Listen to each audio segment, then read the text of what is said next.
দর্শক, এই সেই খাসিয়া খাবার জুড় নাই, স্বাদ আসলেই জুড়ি নাই। খাসিয়া রাজ্যের খাসিয়াদের রন্ধন সংস্কৃতির বৈচিত্র্যের ছোঁয়া পেতে আমরা এসেছি জৈন্তাপুরের খাসিয়াহাটি পঞ্জিতে। মেরি দিদি আর জুলি দিদি মিলে রান্না করে দেখাবেন খাসিয়া খাবার জুড় নাই। মেরি দিদি শুরু করলেন। প্রথমে তিনি হলুদ, মরিচ ও ধনিয়ার গুঁড়ার পেস্ট বানিয়ে নিচ্ছেন। জুলি দিদির কাছে জুড় নাই শব্দটার মানে জানতে চাইলাম। বললেন, জুড় মানে তরকারি আর নাই মানে তিল। জুড় নাই মানে তিলের তরকারি।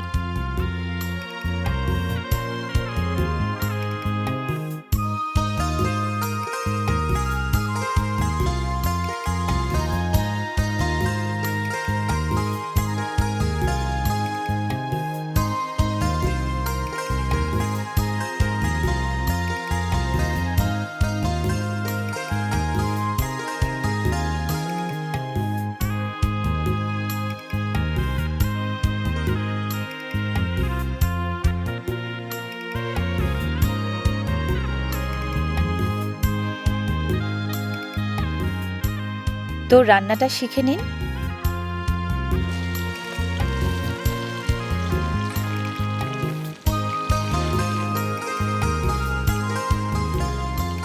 গরম তেলে ছেড়ে দিবেন পেঁয়াজ কুচি।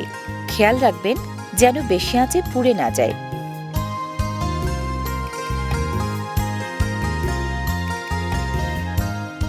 মশলার যে পেস্টটা করে রাখা হয়েছিল সেটা দিয়ে দেবেন পেঁয়াজ বাদামি করে ভাজা হলে। আজকের জুড় নাইটা রান্না হবে মুরগির মাংস দিয়ে। মাংস রান্না করতে যে মশলাগুলো লাগে সেগুলোর সবই দেয়া হবে এই রান্নায়। বাড়তি আকর্ষণটা হলো তিল। তেল আর পেঁয়াজ কুচিতে মেরি দিদি এবার দিলেন পেঁয়াজ বাটা। এ রান্নার মজা নাকি মশলা কষানোর উপর, তাই প্রতিটা মশলা দিয়েই একটু জাল দেয়া হয় পরবর্তী মশলাটা দেওয়ার আগ পর্যন্ত।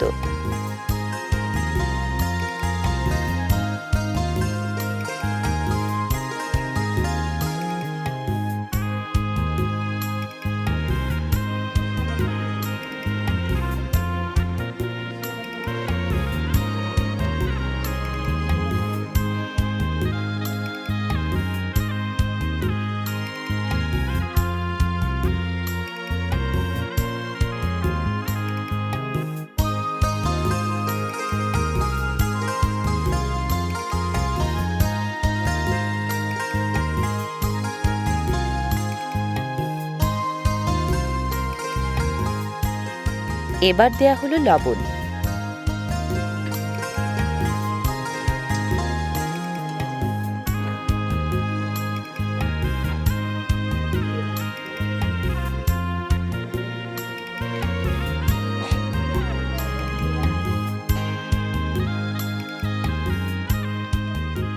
নেড়েচেড়ে মেরি দিদি এবার দিলেন আদা রসুন বাটা।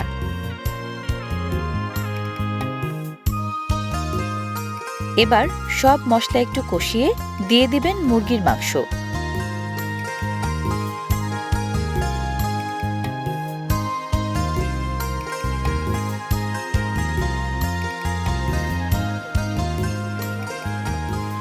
আগেই বলেছি এই রান্নার মজা হলো কষানোয়, তাই মাংসগুলোকে যত পারেন মশলার সাথে মেশাবেন, ভালো করে নেড়েচেড়ে।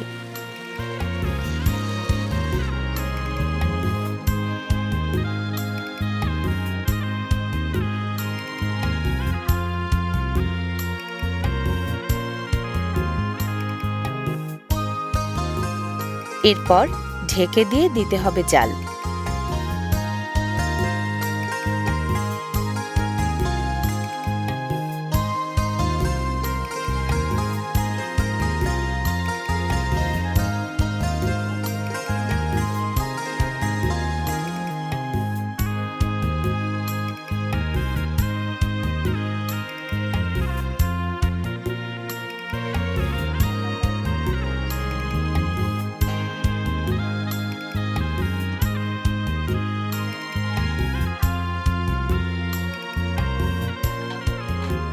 কষিয়ে রান্না করতে হয় বলে বাড়তি পানি দেবার প্রয়োজন নেই। মাংস থেকে যে পানি ওঠে সেটাই যথেষ্ট মাংস সেদ্ধ হবার জন্য।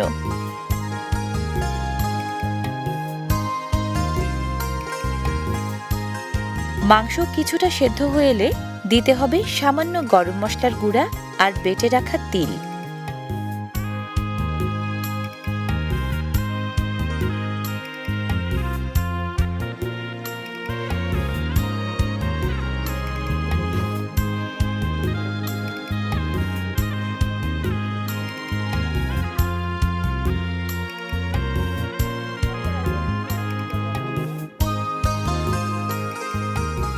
তিলটা যাতে ভালোভাবে ছড়ায় সেজন্য দিতে হবে সামান্য একটু পানি। তারপর মিনিট 5 জাল দিলেই হয়ে যাবে রান্না।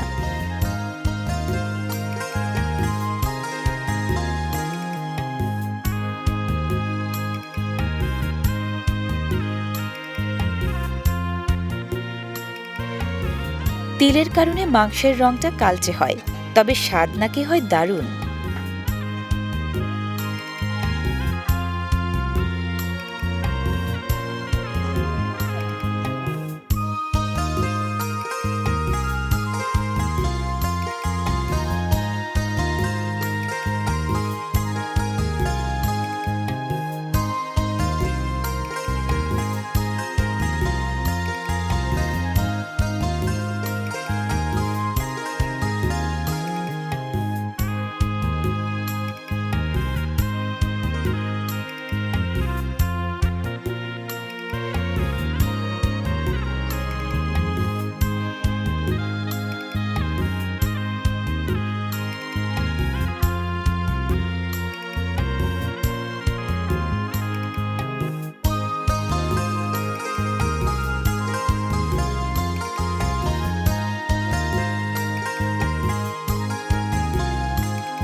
আমাকে পরিবেশন করবেন বলে জুলি দিদি এবার সাজাচ্ছেন টমেটো, ধনেপাতা, পেঁয়াজ আর কাঁচামরিচ দিয়ে।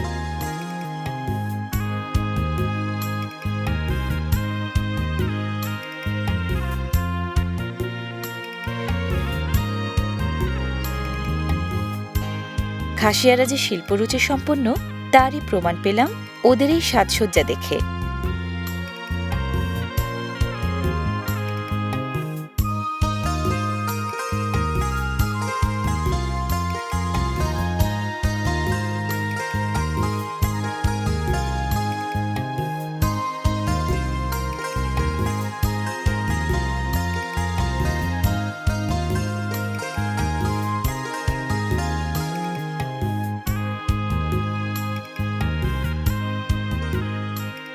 দর্শক, এই সেই খাসিয়া খাবার জুর নাই, স্বাদ আসলেই জুড়ি নাই। প্রিয় দর্শক, খাসিয়াদের ঐতিহ্যবাহী খাবার জুরনাই রান্নার উপাদানগুলো দেখে নিন। মরিচ গুঁড়া, হলুদ গুঁড়া, ধনিয়ার গুঁড়া, পেঁয়াজ কুচি, পেঁয়াজ বাটা, জিরা ও আদা বাটা, গরম মশলা গুঁড়া, তিল বাটা, লবণ, তেল আর মুরগির মাংস। প্রিয় দর্শক, খাসিয়া রাজ্যের খাসিয়াদের ভিন্ন স্বাদের সুখ নিয়ে সিলেটের জৈন্তাপুর থেকে বিদায় নিচ্ছি আজকের মতো। আবারও দেখা হবে অন্য কোনো জনপদে। ভালো থাকুন সবাই।